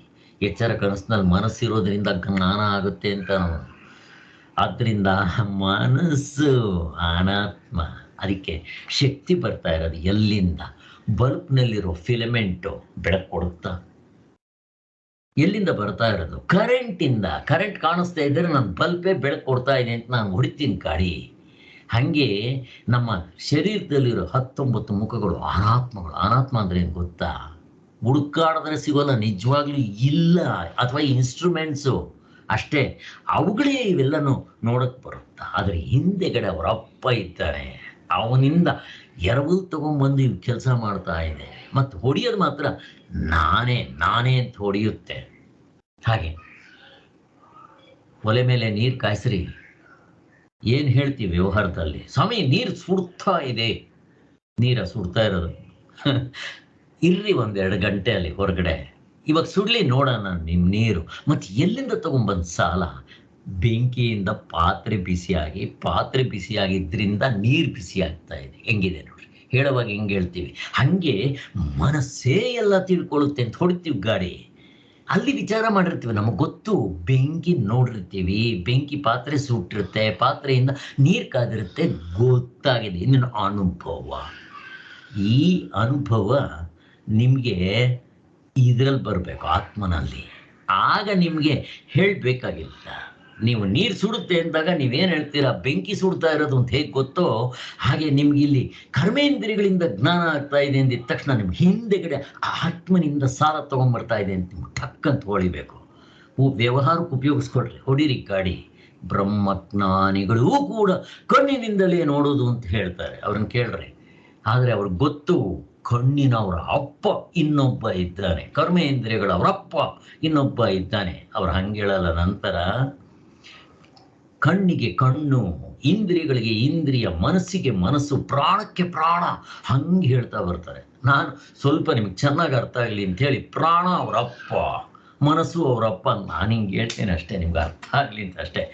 ಆಡ್ಕೋಬೇಕು ಅಂತಲ್ಲ, ಹಾಗೆ ನಿಮ್ಗೆ ಚೆನ್ನಾಗಿ ಅರ್ಥ ಆಗಲಿ. ಪ್ರಾಣಕ್ಕೆ ಪ್ರಾಣ ಅಂದಿದ ತಕ್ಷಣ ಪ್ರಾಣ ಯಾವನಿಗೆ ಅರ್ಥ ಆಗುತ್ತೆ ಅಂತ ನಮ್ಗೆ ಕನ್ಫ್ಯೂಷನ್ ಆಗ್ತಾ ಇತ್ತು. ನಾವೆಲ್ಲ ತಿಂದಿರೋದ್ರಿಂದ ನಿಮ್ಗೆ ಹಂಗೆ ಆಗಬಾರ್ದು ಅಂತ ನಾನು ಹಂಗೆ ಉಪಯೋಗಿಸ್ತೇನೆ ಅಷ್ಟೇ. ಶಾಸ್ತ್ರವನ್ನು ಅಪ್ಪಗಿಪ್ಪ ಅನ್ಬೇಕು ಅಂತಂದು ಆ ದೃಷ್ಟಿ ಅಲ್ಲ, ನಮ್ಮ ಒಟ್ಟಿನಲ್ಲಿ ಅರ್ಥ ಆಗಬೇಕಷ್ಟೆ. ಆದ್ದರಿಂದ ಇಲ್ಲಿ ಆತ್ಮನು ಯಾವಾಗಲೂ ಅವನು ನಿತ್ಯವೂ ಅರಿವಿನ ಸ್ವರೂಪ, ಅವನು ನಿತ್ಯ ಶುದ್ಧ ಬುದ್ಧ ಸ್ವರೂಪ. ನಿತ್ಯವೂ ಅವನು ಬುದ್ಧ. ನೀವು ಎಚ್ಚರದಲ್ಲಿರಲಿ, ಕನಸಿನಲ್ಲಿರಲಿ, ನಿದ್ದೆಯಲ್ಲಿರಲಿ, 3 ಅವಸ್ಥೆಗಳು ಸಾಕು. ಇವರು ಶಾಸ್ತ್ರದಲ್ಲಿ 4ನೇ ತುರ್ಯ ಅಂತ ಹೇಳಿದ್ದಾರೆ. ಅವನು ಅಷ್ಟೇ, ಎಲ್ಲವೂ ಒಂದೇ. ಇನ್ನು 1 ಡಜನ್ ಹೇಳ್ರಿ ನೀವು, ಎಲ್ಲವೂ ಕೂಡ ಅರಿವಿನ ಸ್ವರೂಪವೇ. ಅದು ಯಾವತ್ತೂ ಹಿಂಗೆ ಮುದುರ್ಕೊಳ್ಳಲ್ಲ. ಮುದುರ್ಕೊಳ್ಳೋದು ಯಾವುದೋ? ಎಚ್ಚರ ಕನಸುಗಳಲ್ಲಿ ಮನಸ್ಸು ಅರಳಿರುತ್ತೆ, ನಿದ್ದೆಯಲ್ಲಿ ಮುಚ್ಕೊಂಡಿರುತ್ತೆ ಅಷ್ಟೇ. ಅಲ್ಲಿ ನಿದ್ದೆಯಲ್ಲಿ ಮನಸ್ಸಿಲ್ಲದೆ ಇದ್ರೂ ಇಷ್ಟು ಜ್ಞಾನ ಆಗಿದೆ ಅಂತ ಹೇಳಿದೆಯಲ್ಲ, ಮತ್ತಿನ್ನೇನು ಬೇಕು? ಆದ್ದರಿಂದ ಅಷ್ಟು ಆಯಿತು, ಗೊತ್ತಾಯಿತು. ಆತ್ಮನು, ಅದು ಆತ್ಮನ ಅರಿವು ಹರಳೋದು, ಮುದುರ್ಕೊಳ್ಳೋದು ಹೊಂದೋದಿಲ್ಲ ಆತ್ಮನಿಗೆ. ಆತ್ಮ ಎಚ್ಚರ ಕನಸಿನಲ್ಲಿ ಎದ್ದಿರ್ತಾನೆ, ನಿದ್ದೆನಲ್ಲಿ ಮಲಗಿರ್ತಾನೆ. ಹೇಳ್ರಿ ನೋಡೋಣ. ಆತ್ಮ ಮಲಗ್ಕೊಂಡ್ರೆ ಕಥೆ ಅಂತ ಸ್ವಾಮಿ. ಅವನು ನಮ್ಮಂಗೆ ಆಯಾಸ ಆಗಿದೆ ಮಲಕ್ಕೊಂತಾನೆ, ಅವನಿಗೂ ಇಂದ್ರಿಯಗಳಿದೆ ಅಂತಂದ್ಬಿಟ್ರೆ ಅವನು ಅನಾತ್ಮಕ್ಕೆ ಬಂದ್ಬಿಡ್ತಾನ. ಅವನಿಗೆ ಯಾವತ್ತಾದರೂ ಆಯಾಸ ಇದೆಯಾ? ಅವನೇನಾದರೂ ಕೆಲಸ ಮಾಡ್ತಾನ? ಅವನಿಗೆ ಏನಾದರೂ ಅಂಗಗಳಿದೆಯಾ ಕೆಲಸ ಮಾಡೋದಕ್ಕೆ? ಅವನಿಗೆ ವ್ಯವಹಾರವಿದೆಯಾ? ನಮ್ಮ ಥರ ವ್ಯವಹಾರ ಇದೆಯಾ? ಅವನಿಗೆ ಏನೇನೂ ಇಲ್ಲ. ಅವನಿಗೆ ಆಯಾಸನೂ ಆಗೋದಿಲ್ಲ, ಮಲಗಲೂ ಬೇಕಾಗಿಲ್ಲ, ರೆಸ್ಟೂ ಬೇಕಾಗಿಲ್ಲ. ಅವನು ಮಲಗ್ಕೊಂಡ್ರೆ ಗೋವಿಂದ. ಹೇಗಿದೆ ನೋಡ್ರಿ, ನಮ್ಮ ಪ್ರಾಣವೇ ಮಲಗಲ್ಲ ಹುಟ್ಟದಾಗ್ಲಿಂದ. ಯಾಕೆ ಹುಟ್ಟದಾಗ್ಲಿಂದ? ಅಫ್ಕೋರ್ಸ್ ಪ್ರಾಣ ಅಂತಂದರೆ ಉಸಿರಾಡೋದು ಹುಟ್ಟದ ಮೇಲೆ ಶುರುವಾಗತ್ತೆ. ಅಲ್ಲಿವರೆಗೂ ತಾಯಿಯ ಗರ್ಭದಿಂದ, ತಾಯಿಯಿಂದ ಆಕ್ಸಿಜನ್ ಎರವಲು ಸಾಲ ತಗೊಂಡಿದ್ದೆ. ಆಮೇಲೆ ಹುಟ್ಟಿದ ತಕ್ಷಣ ಹೋಗಿ ನೀನು ಯಾರು ಹೋಗಲೇ ಅಂತೀವಿ ನಾವು. ತಾಯಿ ಅಂತಂದರೆ ಮಾತೃದೇವೋಭವ ಮರೆತು ಹೋಗ್ತೀವಿ. ಆಮೇಲೆ ಆಹಾರ ಎಲ್ಲ ಅಲ್ಲಿಂದನೇ ಬರ್ತಾ ಇದ್ದಿತ್ತು. ಆ ಹೃದಯ ಬಡ್ಕೊಳ್ಳೋದಿರುತ್ತಲ್ವ, ಅದು 2.5 ತಿಂಗಳು 3 ತಿಂಗಳಿಗೆ ಶುರುವಾಗ್ಬಿಡುತ್ತೆ. ಅಲ್ಲಿ ಹಾರ್ಟು ಲಬ್ ಡಬ್ ಲಬ್ ಡಬ್ ಅಂತ ಶುರುವಾಗುತ್ತೆ ಸ್ವಾಮಿ. ನಾವು ಹುಟ್ಟಕ್ಕೆ ಒಂದು 7 ತಿಂಗಳು ಮೊದಲೇ ಶುರುವಾಗ್ಬಿಡುತ್ತೆ. ಎಲ್ಲಿವರೆಗೂ ಇರುತ್ತೆ ಸ್ವಾಮಿ ಹಾರ್ಟು ಕೆಲಸ ಮಾಡೋದು? ರೆಸ್ಟ್ ಬೇಕು ಅದಕ್ಕೆ. ಅದು ಎಲ್ಲಿವರೆಗೂ ಇರುತ್ತೆ? ಕೊನೆ ಉಸಿರಿರೋವರೆಗೂ ಹೊಡ್ಕೊತಾ ಇರುತ್ತದು.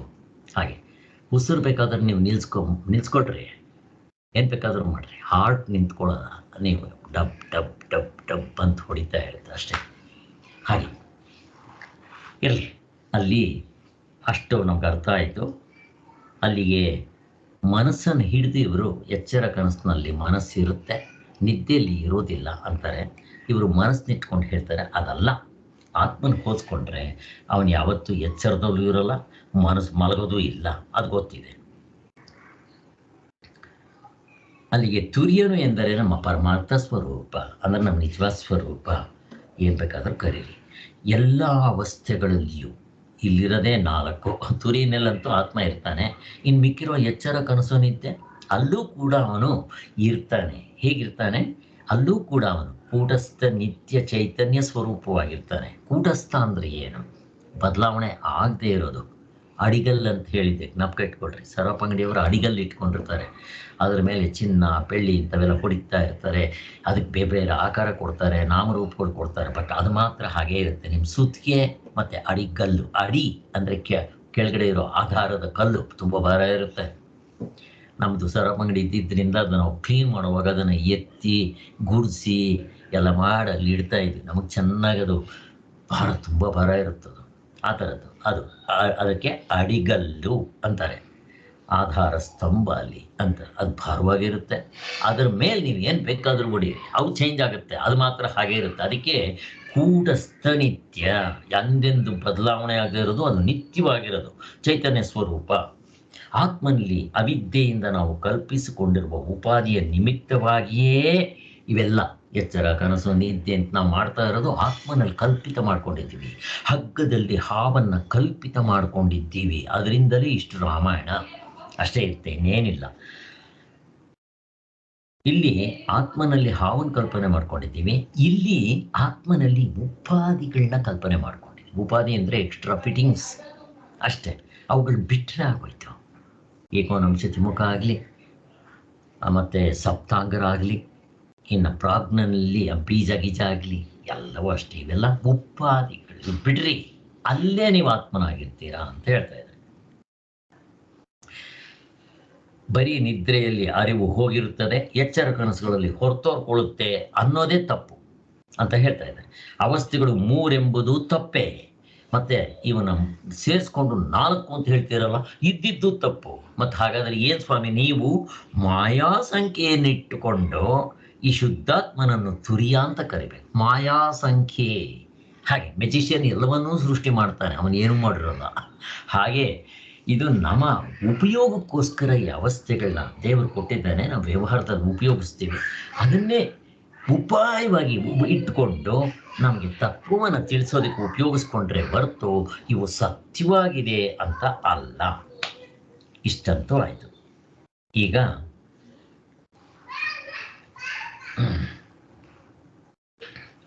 ಈಗ ವಿಪರ್ಯಾಸ ಕ್ಷಯದ ಕ್ರಮ. ಈಗ ಏನಿದು ಈ ವಿಪರ್ಯಾಸ ಅಂದರೆ ಏನು ಅಂತ ರಾಂಗ್ ನಾಲೆಡ್ಜ್, ತಪ್ಪು ಕಲ್ಪನೆ. ಈಗ ಹಗ್ಗವನ್ನು ತಿಳ್ಕೋಬೇಕಾದ್ರೆ ನಾನು ಏನು ಮಾಡಬೇಕು? ಹಾವು ಅಲ್ಲ ಅಂತ ತಿಳ್ಕೋಬೇಕು ಅಷ್ಟೇ. ಅಲ್ಲಿ ಏನಾಗುತ್ತೆ ಗೊತ್ತು ನನಗೆ, ಅಲ್ಲಿ ನಾನು ಕಷ್ಟ ಇಲ್ಲ, ಅಲ್ಲಿ ಟಾರ್ಚ್ ಆಗಿ ತೋರಿಸಿದ ತಕ್ಷಣ ಛೇ ಹಗ್ಗ ಹಾವಲ್ಲ ಅಂತ ಡಿಸೈಡ್ ಆಗಿಬಿಡುತ್ತೆ. ಅಲ್ಲಿ ನಾನೇನು ಮಾಡಿದೆ, ಹಗ್ಗಕ್ಕೆ ಟಾರ್ಚ್ ಆಗಿ ತೋರಿಸ್ದೆ. ಆದರೆ ಇಲ್ಲಿ ಆತ್ಮನ್ನ ಹಂಗೆ ತೋರ್ಸಕ್ಕಾಗೋಲ್ಲ. ಯಾಕೆ? ಪ್ರಶ್ನೆ ಕೇಳ್ತಾ ಇದ್ದೀನಿ. ಯಾಕೆ ತೋರ್ಸಕ್ಕಾಗಲ್ಲ? ಅವನೇ ಹೆಂಗ್ ತೋರ್ಸ್ಕೊಳಕ್ಕಾಗುತ್ತೆ ಸರ್? ಅದ್ವಿತೀಯ ಅವನು. ಅದಲ್ಲ ಆನ್ಸರು. ಈಗ ನಾವಲ್ಲ, ಗುರು ಬಂದಿದ್ದೆ, ಇವಾಗ ಬೇರೆ ಅವ್ನು ಬಂದಿದ್ದೆ, ಅವ್ನು ಟಾರ್ಚ್ ಹಾಕಿ ತೋರಿಸ್ತಾನೆ ಹಗ್ಗ ಅಂತ. ಹಾಗೆ ಗುರು ಬಂದವನು ಕೂಡ ಒಂದು ಟಾರ್ಚ್ ಹಾಕಿ ತೋರಿಸ್ಬಿಡ್ಬೋದಲ್ಲ, ತೋರ್ಸಕ್ಕಾಗಲ್ವಾ? ಅನುಭವದಲ್ಲೇ ನೋಡ್ಕೊಬೇಕು ಸರ್. ಆಗಲ್ಲ ಸರ್, ತೋರ್ಸಕ್ಕಾಗಲ್ಲ. ಯಾಕೆ ತೋರ್ಸಕ್ಕಾಗಲ್ಲ? ಅಲ್ಲಿ ಯಾಕಾಗತ್ತೆ? ಹೋಗ್ಲಿ, ಹಾವು ಹಗ್ಗದಲ್ಲಿ ಯಾಕಾಗುತ್ತೆ ಹೇಳ್ರಿ? ಅದು ಎರಡು ಗೊತ್ತು ಸರ್ ನಮ್ಗೆ, ಹಾವು ಗೊತ್ತು, ಹಗ್ಗನೂ ಗೊತ್ತು, ನೋಡಿದ್ವಿ. ಹೇಳಿ ಇವರು ಹೇಳಿ ಅವರೇ ಹೇಳಿ. ಕಾಣಿಸುವ ವಸ್ತು ನಮ್ಗೇನೋ ಕ್ಲಿಯರ್ ಆಗಿ ಕೇಳಿಸ್ತಾ ಇಲ್ಲ ಇಂದ್ರಾಣಿ ಅವರೇ. ಹೇಳಿಮ್ಮ, ನೀವು ಟ್ರೈ ಮಾಡ್ತಾ ಇದ್ರೆ. ವೆರಿ ಗುಡ್, ಹೇಳಿಮ್ಮ. ಕಾಣಿಸುವ ವಸ್ತು ಅಲ್ಲ ಆತ್ಮ, ಅದು ನಮ್ಮಲ್ಲೇ ಕಂಡುಕೊಳ್ಳುವಂಥದ್ದು. ವೆರಿ ಗುಡ್ ಅಮ್ಮ. ನೋಡ್ರಿ, ಹಾವು ಹಗ್ಗ ನಾನಲ್ಲ, ಆಬ್ಜೆಕ್ಟ್ಸ್. ಅದರಿಂದ ಯಾರೇ ಗುರು ಬರಲಿ ಬೇಕಾದ್ರೆ ಅಲ್ಲಿ ಟಾರ್ಚ್ ತೋರಿಸ್ಬಿಡ್ತಾರೆ. ಆದರೆ ಇಲ್ಲಿ ನಾನೇ ಆಬ್ಜೆಕ್ಟ್, ಸಬ್ಜೆಕ್ಟ್ ಆಗಿದ್ದೀನಿ. ಆ ಸಬ್ಜೆಕ್ಟ್ನ ಹೇಗೆ ತೋರಿಸ್ತಾರೆ ಹೇಳ್ರಿ? ತೋರ್ಸಕ್ಕೆ ಬರಲ್ಲ. ನನಗೆ ಎರಡೂ ಆಬ್ಜೆಕ್ಟ್ ಆಗಿದೆ. ಈ ದೃಷ್ಟಾಂತದಲ್ಲೂ ದ್ರಾಷ್ಟಾಂತಿಕದಲ್ಲಿ ವ್ಯತ್ಯಾಸ ಇರುತ್ತೆ. ಅಲ್ಲಿ ಹಾವು ಆಬ್ಜೆಕ್ಟ್ ಅಂದರೆ ವಿಷಯ ಹೊರಗಡೆ ಇದೆ, ಹಗ್ಗವೂ ಹೊರಗಡೆ ಇದೆ. ಅದನ್ನು ತಿಳ್ಕೊಳ್ಳೋ ನಾನು ಸಬ್ಜೆಕ್ಟ್ ದೂರ ಇದ್ದೀನಿ, ಅವೆರಡಕ್ಕಿಂತ ದೂರ ಇದ್ದೀನಿ. ಯಾರೋ ಬಂದಿದ್ದೆ ಟಾರ್ಚ್ ಆಗಿ ತೋರಿಸ್ತಾರೆ, ಠಕ್ ಅಂತ ಹಗ್ಗ ಅಂತ ಗೊತ್ತಾಗಿದ ತಕ್ಷಣ ಹಾವಲ್ಲ ಅಂತ ಇಮಿಡಿಯೇಟಾಗಿ ಕ್ಯಾನ್ಸಲ್ ಮಾಡ್ಕೊಂಡ್ಬಿಡ್ತೀನಿ. ಇಲ್ಲಿ ತಿಳ್ಕೋಬೇಕಾಗಿರೋನು ಸಬ್ಜೆಕ್ಟ್, ಮತ್ತೆ ಆಗಿರೋನು ಸಬ್ಜೆಕ್ಟ್ ನಾನೇ. ಆದ್ದರಿಂದ ಈ ಪ್ರಶ್ನೆ ಜನಕ ಮಹಾರಾಜನ ಸಭೆಯಲ್ಲಿ ಯಾಜ್ಞವಲ್ಕ್ಯರು ಒಬ್ಬರನ್ನು ಕೇಳ್ತಾನೆ, ನೀನೇನು ಬ್ರಹ್ಮಜ್ಞಾನಿಯೋ ಸರಿ, ನಮಗೆ ಈ ಹಸುಗಳು ಹೊಡ್ಕೊಂಡು ಹೋಗ್ತೀಯಲ್ಲ, ನೀನು ಹೊಡ್ಕೊಂಡು ಹೋಗೋ, ಬಟ್ ನಾವು ಕೇಳೋ ಪ್ರಶ್ನೆಗೆ ಉತ್ತರ ಕೊಟ್ಟು ಹೊಡ್ಕೊಂಡು ಹೋಗೋ. ಈ ಹಸು ಹಿಂಗೆ ಕೈ ಇಟ್ಟು ಇದು ಹಸು ಅಂತ ತೋರಿಸ್ತಾ ಇದ್ದೀಯಲ್ಲ, ನಾವು ತೋರಿಸ್ತಾ ಇದ್ದೀವಲ್ಲ, ಹಂಗೆ ನನಗೆ ಆತ್ಮನ ತಿಳಿಸ್ಕೊಡು ಅಂತ ನಾವು ಹೆಂಗಿದೆ ನೋಡ್ರಿ. ಹಂಗೆ ತಿಳ್ಸಕ್ಕೆ ಬರುತ್ತೆ ಆತ್ಮನ. ಯಾಕೆ? ನಾನೇ ಆಗಿದ್ದೀನಿ, ನೀನು ಆಗಿದ್ದೀಯ. ಆದರೆ ಆ ನಾನು ನೀನು ಆಗಿರೋ ಅನುಭವ ಇಬ್ಬರಿಗೂ ಇದೆ. ಆ ಅನುಭವವನ್ನ ಹಿಡ್ಕೊಂಡು ಮತ್ತೆ ಅಲ್ಲೂ ಇದೇ ಅನುಭವ ಅಂತ ತೋರ್ಸಕ್ ಬರೋಲ್ಲ. ಹೆಂಗ್ ತೋರಿಸಿದ್ದೀವಾಗ ನಾವು ಚೆನ್ನಾಗಿ ತಿಳ್ಕೊಳ್ರಿ. ಇದು ಸೂಕ್ಷ್ಮವಾಗಿದೆ. ಇದು ಗಾಢ ನಿದ್ರೆಯಲ್ಲಿ ಯಾವುದು ಬರಲಿಲ್ಲ ಅಂತ ಗೊತ್ತಾಯ್ತಲ್ಲ ಅಂದಿದ ತಕ್ಷಣ ಗೊತ್ತಾಯ್ತು ಸ್ವಾಮಿ ಅಂತ ಅವನಿಗೂ ಗೊತ್ತಾಯ್ತು ಅಂದ್ರೆ ಏನು? ಟಾರ್ಚ್ ಆಗಿ ತೋರ್ಸತ್ತಾರ ಇವರು. ಆ ಅನುಭವ ಹೇಳೋ ಗುರುಗೂ ಇದೆ, ಕೇಳ್ತಾ ಇರೋ ಶಿಷ್ಯನಿಗೂ ಇದೆ. ಹೌದು ಅಂತ ಅವನು ಮುಗಿದೋಯ್ತಲ್ಲಿ ಟಾರ್ಚ್ ಆಗಿ ತೋರಿಸಿದ್ರ. ಇದನ್ನ ನೇರಾದ ಅನುಭವ ಅಂತಾರೆ. ಅನುಭವಗಳಲ್ಲಿ 3 ಥರ. ನಮ್ಮ ವ್ಯವಹಾರದಲ್ಲಿ ಬೇಕಾಗಿರೋದು 2 ಥರ ಅನುಭವ. ಎಚ್ಚರ, ಕನಸು, ವ್ಯವಹಾರ ಎಲ್ಲಿ 2 ಬೇಕಷ್ಟೇ. ಯಾವುದದು? ಇಂದ್ರಿಯ ಅನುಭವ ಅಥವಾ ಮನಸ್ಸಿನ ಅನುಭವ. ಈ 2 ಕೂಡ ಪ್ರಪಂಚದ ವಸ್ತುಗಳು ತಿಳ್ಕೊಳ್ಳೋಕೆ ಸಹಾಯ ಮಾಡುತ್ತೆ. 3ನೇದು ನೇರಾದ ಅನುಭವ, ಇಂಟ್ಯೂಷನ್ ಅಂತಾರೆ. ಅದಕ್ಕೆ ಯಾವ ಇಂದ್ರಿಯಗಳ ಸಹಾಯವೂ ಬೇಕಾಗಿಲ್ಲ. ಆ ಅನುಭವ ಪ್ರತಿಯೊಬ್ಬ ಆತ್ಮನಾಗಿರೋರು ಎಲ್ರಿಗೂ ಇದೆ. ಅನುಭವ ಪ್ರಾಣಿಗಳಿಗೂ ಇದೆ, ಗಿಡಗಳಿಗೂ ಇದೆ, ಮತ್ತೆ ಬೆಟ್ಟ ಮಣ್ಣು, ಪ್ರತಿಯೊಂದು ಮಣ್ಣಿನ ಕಣದಲ್ಲೂ ಆ ಅನುಭವ ಇದೆ.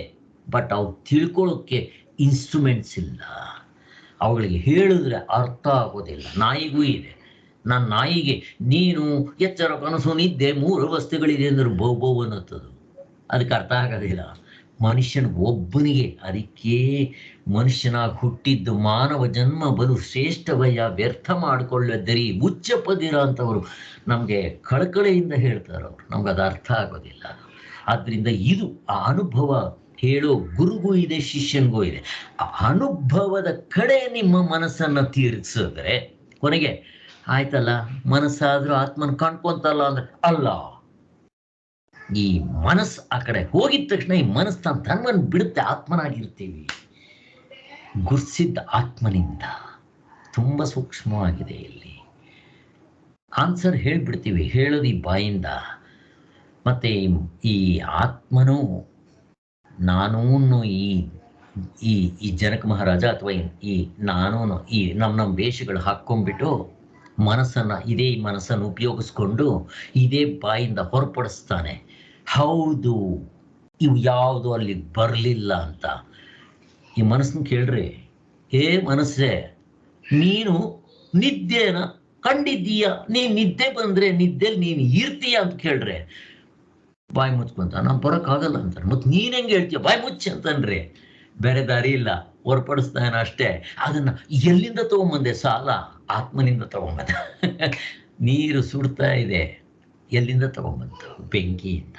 ಹಾಗೆ ಆತ್ಮನಿಂದ ಎರವಲು ತಗೊಂಡ್ಬರುತ್ತೆ. ನಮ್ಗೆ ಇದು ತುಂಬ ಸೂಕ್ಷ್ಮವಾಗಿದೆ. ಇದನ್ನ ಯುಕ್ತಿಯಿಂದ ನಾವು ಬಿಡಿಸ್ಕೊಂಡಿದ್ದೀವಿ. ಯುಕ್ತಿ ಅಂದರೆ ಹೀಗೆ, ಎಚ್ಚರದ ಮನಸ್ಸು ನಿದ್ದೆಗೆ ಬಂದಿಲ್ಲ, ಬಂದರೆ ನಿದ್ದೆ ಬರಲ್ಲ.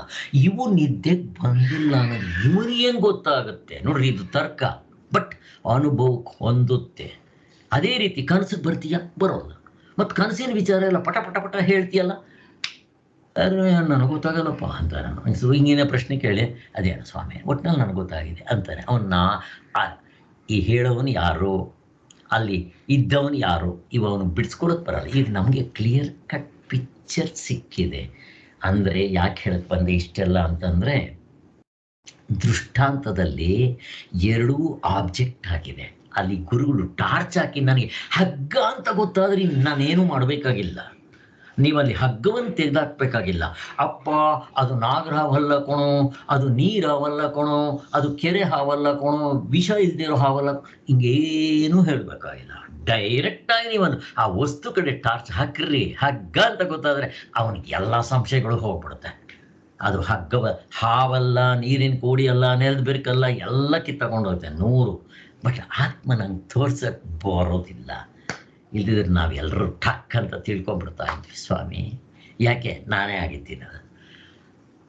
ಈಗ ನಿಮ್ಮನ್ನು ತೋರ್ಸೋದಕ್ಕೆ ನಾನು ಏನು ಮಾಡ್ಬೇಕು ಹೇಳ್ರಿ ಸ್ವಾಮಿ? ಆತ್ಮನ ಪಕ್ಕಕ್ಕೆ ಎತ್ತಿಟ್ಬಿಡ್ರಿ. ಎಚ್ಚರದಲ್ಲಿರೋ ನಾನು ಡಾಕ್ಟ್ರು, ನೀವು ಹೆಂಗಸರೋ ಗಂಡಸರು ಅಂದ್ಕೊಂಡಿದ್ದೀವಲ್ಲ ನಾವೆಲ್ಲ, ಏನು ಮಾಡ್ಬೇಕು ಹೇಳ್ರಿ? ನಿಮ್ಮ ತೋರ್ಸೋದಕ್ಕೆ ಏನು ಮಾಡಬೇಕು? ನಾನು ನಿಮ್ಗೆ ಟಾರ್ಚ್ ಹಾಕಿ ತೋರಿಸ್ಬೇಕಾ? ಸ್ವಾಮಿ ನೋಡ್ಕೊಳ್ರಿ ನೀವು ಅಂತ ತೋರಿಸ್ಬೇಕೇನೋ? ಎಚ್ಚರದಲ್ಲಿರೋ ಈ ಶರೀರ ಅನಾತ್ಮವಾಗಿರೋದು, ಇದಕ್ಕೆ ಟಾರ್ಚ್ ಹಾಕಿ ತೋರ್ಸಕ್ ಬರೋಲ್ಲ. ಗೊತ್ತು ನಾನಿದ್ದೀನಿ. ಇನ್ನು ಆತ್ಮನ ಹೆಂಗೆ ತೋರಿಸ್ತೀರಿ ಸ್ವಾಮಿ? ಅವನಿಗೆ ಆಕಾರ ಇಲ್ಲ, ಕುಲ ಗೋತ್ರ, ಗಂಡ್ಸಲ್ಲ ಹೆಂಗ್ಸಲ್ಲ, ನಪುಂಸಕನಲ್ಲ, ಆಕಾರ ಇಲ್ಲ, ವಿಕಾರಗಳಿಲ್ಲ, ಗುಣ ಇಲ್ಲ, ಗೋತ್ರ ಇಲ್ಲ, ಎಂಥದ್ದು ಇಲ್ದಿರೋ ಅವ್ನು ಹೆಂಗೆ ತೋರಿಸ್ತೀರಿ ಸ್ವಾಮಿ? ಅವನಿಗೆ ಹೇಳ್ರಿ ಸ್ವಾಮಿ ಹೆಂಗಿದೆ ನೋಡಿ. ಬಟ್ ನಾನೇ ಸ್ವಾಮಿ, ನಾನು ಇದ್ದೀನಿ ಅಂತೀರಲ್ವಾ? ಸ್ವಲ್ಪ ವಿಚಾರ ಮಾಡಿ. ಇದನ್ನು ನೀವು ನಾನು ಅಂತೀರಾ? ಯಾಕಂದರೆ ಕನ್ನಡಿ ಮುಂದೆ ನಿಂತ್ಕೊಂಡ್ರೆ ಇಷ್ಟು ಉದ್ದ ಇದ್ದೀನಿ, ಕರೆದಿದ್ದೀನಿ ಅಂತ. ಇದು ನಿಮ್ಮ ನಿಜವಾದ ಸ್ವರೂಪನ ಸ್ವಾಮಿ? ಖಂಡಿತಲ್ಲ, ಸತ್ಯ ಅಲ್ಲ, ಬೆಳಗಿರೋದಲ್ಲ, ಹಾವಲ್ಲ. ವಿಚಾರ ಮಾಡಿರಿ ವಿವೇಕದಿಂದ. ಇದು ಕನಸು ಬರುತ್ತೆ ಸ್ವಾಮಿ? ಬರಲ್ಲ ರೀ, ಕರೆಕ್ಟ್, ಬರಲ್ಲ. ಅಲ್ಲಿರೋದು ಇಲ್ಲಿಗೆ ಬರುತ್ತಾ ಸ್ವಾಮಿ? ಮತ್ತು ಆ ಶರೀರವನ್ನು ನಾನು ಅಂತ ಯಾಕೆ ಸ್ವಾಮಿ ಹೊಡಿತಾ ಇದ್ರಿ? ಏನೋ ಗೊತ್ತಿಲ್ಲ ರೀ. ಅಲ್ಲಿದ್ದಾಗ ನಾನು ಅದೇ ಸರಿ ಅನ್ಸುತ್ತೆ, ಇಲ್ಲಿದ್ದಾಗ ಇಲ್ಲೇ ಸರಿ. ಹೋಗ್ಲಿ ಸ್ವಾಮಿ, ಇವೆರಡು ನಿದ್ದೆಗೆ ಬರುತ್ತಾ? ಅಯ್ಯೋ ಬರೋದಿಲ್ಲ ರೀ. ಚೆನ್ನಾಗಿ ಹೇಳ್ತೀವಿ. ಅದರಿಂದ ಹೀಗೇ ತೋರಿಸ್ಬೇಕು ಆತ್ಮನ, ಬೇರೆ ದಾರಿ ಇಲ್ಲ. ಇದನ್ನು ಅಧ್ಯಾರೋಪ ಅಪವಾದ, ಇಲ್ಲಿ ಅನಾತ್ಮಗಳು ಇಲ್ದಂಗೆ ತೋರಿಸಿದ್ರೆ ನೀವು ಆತ್ಮನಾಗಿ ನಿಂತ್ಕೊಂತೀರಾ. ಇದು ಸೂಕ್ಷ್ಮ. ಅದು ನಮ್ಗೆ ಎಷ್ಟೋ ವರ್ಷಗಳು ಅರ್ಥನೇ ಆಗ್ತಾ ಇರಲಿಲ್ಲ. ಅದಕ್ಕೆ ಸ್ವಾಮಿ ಹೇಳೋದು, ಇದಕ್ಕೆ ಸಾಧನೆ ಮಾಡಬೇಕು. ಸುಮ್ಮನೆ ಥಿಯರಿ ಥರ ಓದೋದಾಗಲಿ ಪ್ರವಚನ ಮಾಡೋದಾಗಲಿ ಉಪಯೋಗ ಆಗೋದಿಲ್ಲ. ನಿಮ್ಗೇನೋ ಸ್ವಲ್ಪ ಹೆಸರುಗಳು ಗೊತ್ತಾಗ್ಬೋದು, ಅನಾತ್ಮ, ನಿತ್ಯ ಶುದ್ಧ ಬುದ್ಧ ಮುಕ್ತ ಸ್ವರೂಪ. ಇದು ಅನುಭವದ ಮಾತು.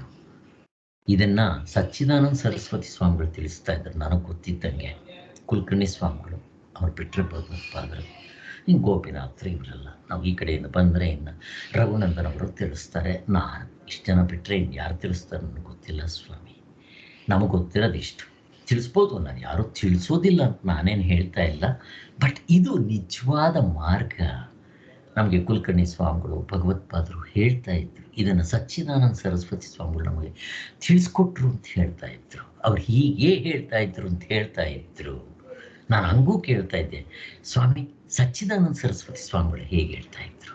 ಹೀಗೆ ಹೇಳ್ತಾ ಇದ್ರು ಅಂತಲೂ ಹೇಳ್ತಾ ಇದ್ರು. ಆದ್ದರಿಂದ ನಾವು ಹೀಗೆ ಅರ್ಥ ಮಾಡ್ಕೋಬೇಕು. ಆದ್ದರಿಂದ ಇಲ್ಲಿ ಇದು ವಿಪರ್ಯಾಸದ ಕ್ಷಯ. ಡೈರೆಕ್ಟಾಗಿ ನಾನು ಆತ್ಮ ನೀವನೇ ಅಂತ ಕೈ ಬೆಟ್ಟಿಟ್ಟು ತೋರ್ಸೋಕ್ಕೆ ಬರೋಲ್ಲ. ಯಾಕೆ ನಾನೇ ಆಗಿರ್ತೀನಿ. ಮತ್ತು ಹೆಂಗೆ ಮಾಡ್ಬೇಕು ಸ್ವಾಮಿ? ನೀವು ಏನೇನು ತಪ್ಪು ಕಲ್ಪನೆ ಮಾಡ್ಕೊತಿರೋ ಬಿಡ್ತಾ ಬರಬೇಕು. ಹಾವು ಅಂದ್ಕೊಂಡಿದ್ದೀರಲ್ಲ ಸ್ವಾಮಿ, ಅದು ಹಾವಲ್ಲ, ಇದು ಸಾಮಾನ್ಯ ಆಯಿತು. ವಿಶೇಷ ಅಂತಂದರೆ ಸಾಮಾನ್ಯ ವಿಶೇಷಗಳನ್ನ ತೆಗೆದಾಕ್ಬೇಕು. ಅಲ್ಲಾದರೆ ಟಾರ್ಚ್ ಹಾಕಿ ತೋರಿಸ್ಬಿಡ್ತೀನಿ ನಿನ್ಗೆ ಹಗ್ಗ ಅಂತ ಗೊತ್ತಾಗಿದ ತಕ್ಷಣ ನೀನು ಹಾವು ಗೀವು ಎಲ್ಲ ಬಿಟ್ಬಿಡ್ತೀಯ ಒಂದೇ ಸಾರಿ. ಇಲ್ಲ, ಹಂಗೆ ಮಾಡೋಕ್ಕೆ ಬರೋಲ್ಲ ಇಲ್ಲಿ. ಯಾಕೆ? ನಾನೇ ಸಬ್ಜೆಕ್ಟು. ಆ ಸಬ್ಜೆಕ್ಟ್ನ ತೋರಿಸ್ಬೇಕಾದ್ರೆ ಬೇರೆ ದಾರಿ ಇಲ್ಲ. ಇದು ವೇದ ಕಂಡಿಡ್ಕೊಂಡು ಹೇಳ್ತಾ ಇರೋದು. ಇದು ಎಲ್ರಿಗೂ ಗೊತ್ತಾಗಲ್ಲ. ಇದು ಅಧ್ಯಾರೋಪವಾದ ಯಾರನ್ನಾದ್ರೂ ಕೇಳ್ರಿ, ಹಾಗಂದ್ರೆ ಏನು ಅಂತ ಕೇಳ್ತಾರೆ. ಈ ಪರಂಪರೆಯಲ್ಲಿ ಬಂದವ್ರಿಗೆ ಗೊತ್ತಿರುತ್ತೆ. ಅದರಿಂದ ಮತ್ತೇನು ಮಾಡಬೇಕು ಅಂದರೆ, ಈಗ ಸಾಮಾನ್ಯ ವಿಶೇಷ ಅವು ತೆಗೆದಾಕ್ರಿ. ನೀನು ಎಚ್ಚರದಲ್ಲಿ ಇವೆಲ್ಲ ಕರ್ಮೇಂದ್ರಿಯಗಳಿರೋ, ಜ್ಞಾನೇಂದ್ರಿಯಗಳಿರೋ ನೀವೆಲ್ಲ ಅಂದ್ಕೊಂಡಿದ್ಯಲ್ಲ, ಇವು ನೀನು ನಿಜವಾದ ಸ್ವರೂಪ ಅಲ್ಲ. ಇವು ಬಿಟ್ಬಿಡು. ನಾನು ನನ್ನದು ಬಿಟ್ಬಿಡು. ಬಿಟ್ಟಿದ ತಕ್ಷಣ ನೀನು ಆತ್ಮನಾಗಿರ್ತೀಯ. ಹಿಂಗೆ ತೋರಿಸ್ಬೇಕು. ಈ ಬಿಡೋದನ್ನು ಹೇಳಬೇಕೇ ಹೊರ್ತು ಇರೋದನ್ನು ತೋರ್ಸೋಕೆ ಬರೋಲ್ಲ. ನೀನು ಅದಾಗಿದ್ದೀಯ. ಅದೇ ಕಷ್ಟ ಬಂದಿರೋದು. ಇದಕ್ಕಿದು ಕಷ್ಟ ಇರೋದು ಸೂಕ್ಷ್ಮವಾಗಿದೆ ಅಂತ. ಅದಕ್ಕೆ ನಮ್ಮ ಮನಸ್ಸು ತುಂಬ ಸೂಕ್ಷ್ಮವಾಗಬೇಕು, ತುಂಬ ಶುದ್ಧವಾಗಬೇಕು. ಹಾಗಿದು ಹೇಳ್ತಾ ಇದ್ದರೆ ಗೊತ್ತಾಗುತ್ತೆ. ಇಲ್ದಿದ್ರೆ ಎಷ್ಟೋ ಜನಕ್ಕೆ ನಾನು ಹೇಳ್ತಾ ಇದ್ದರೆ ಏನಪ್ಪ ಇದು ಅಂತ ಅನ್ಕೋಬೋದು. ಬಟ್ ಏನು ಮಾಡೋಕ್ಕೆ ಬರೋಲ್ಲ. ಇರೋ ದಾರಿ ಹಾಗೆ. ಅದಕ್ಕೆ ನಾವು ಸಾಧನೆಗಳು ಮಾಡಬೇಕು. ಅಲ್ಲಿಗೆ ನಾಳೆ ನೋಡೋಣ. ಇದು ವಿಪರ್ಯಾಸ ಕ್ಷಯ ಅಷ್ಟೇ ಹೇಳಿರೋದು. ಅನಾತ್ಮದ ಕ್ಷಯ ಆಗಬೇಕು. ಏಕೋನಂಶತಿ ಮುಖ ಅನಾತ್ಮ, ಸಪ್ತಾಂಗ ಅನಾತ್ಮ. ಅನಾತ್ಮ ಅಂದರೆ ಆ ದೃಷ್ಟಿಯಿಂದ ಆ ಸಪ್ತಾಂಗಗಳು ಅನ್ನೋದು ಉಪಾಧಿ ಬಿಡಬೇಕು. ಅದೇ ರೀತಿ ಪ್ರಾಜ್ಞನಲ್ಲಿ ಆ ಬೀಜ ಮತ್ತು ಅವು ಬೀಜನಿದ್ರೆ ಅವುಗಳನ್ನ ಬಿಡಬೇಕು ಅಷ್ಟೇ. ಅವುಗಳು ಬಿಟ್ಟರೆ ಆತ್ಮನೆ ಅಂತ ಹೇಳ್ತಾರೆ. ಓಂ ಶಾಂತಿ ಶಾಂತಿ ಶಾಂತಿ. ಜೈ.